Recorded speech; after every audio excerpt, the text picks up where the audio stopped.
¿Quieres acompañarme o te quedas? ¿Quieres ir a pintar algo? ¿O quieres que te pinte a ti?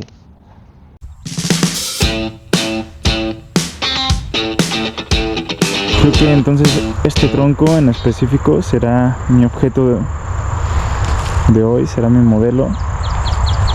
Y en cuanto a la composición, me quiero centrar solo en él. Quizá agarre también aquel como un elemento secundario que me va a ayudar a dar profundidad y también a crear cierta composición entre estos dos troncos.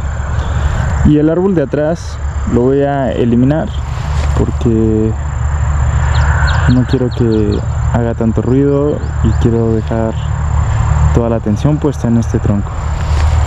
Así que voy a hacer un pequeño boceto, voy a acomodar mis cosas y vamos a trabajar.